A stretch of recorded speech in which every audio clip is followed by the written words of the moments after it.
April 28th, 2011, Annapurna section, Himalayas.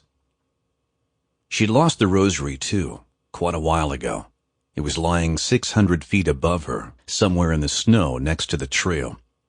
But since then, she'd also lost the trail. In fact, she'd lost just about everything. Her gloves, her team, her crampons, her water, and even the walkie-talkie. Everything except her life and her faith. The question was what she would lose next. Above her was the peak of Annapurna, glowing in the light of the afternoon sun, so close that it felt as if she could touch it. Yet they had not made it to the apex. Tracy, Laura, Betty, and Susan were dead. They had fallen through a snow bridge over a crevasse, and within a split second had disappeared from the face of the earth. Annapurna had simply swallowed them, leaving her desperately alone. 3 weeks earlier, Anna had joined a group of female mountain climbers from the United States and Canada, and together they had started their ascent of Annapurna Himal, the 10th highest mountain in the world.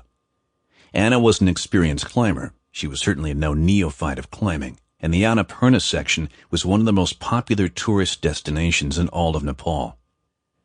2 days ago, she and 4 other women from Camp 5 had set out to climb to the summit.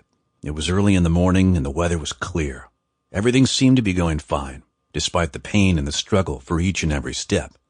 They had been confident, almost euphorically convinced that they would reach the summit by midday. Then they crossed the snow bridge. When her companions fell into the crevasse, Anna's backpack and the crampons fell with them. Only a second earlier, she'd pulled the backpack off her shoulders because she needed a break.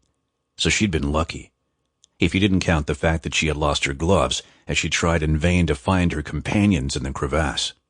Without her gloves, she had a serious problem: the bitter cold. Even in the afternoon, the maximum temperature at an altitude of 25,000 feet was minus 20 degrees Fahrenheit. The night would bring temperatures as low as minus 40 degrees. Without gloves, Anna's body temperature was dropping quickly. Her core temperature was already only 91 degrees Fahrenheit. She began to shiver uncontrollably, a natural response as her body tried to create additional heat. However, there was another problem: the thin air. Without knowing where she was and where she was going, Anna staggered downhill towards where she believed Camp 5 must be. Anna was dead on her feet. Her movements were clumsy and she was staggering, the first symptoms of altitude sickness. All she wanted was sleep. But the last remnants of reason in her brain reminded her that this would be the end. She had to move on. She had to get downhill to the camp. At this point, there were only Sample complete. Ready to continue?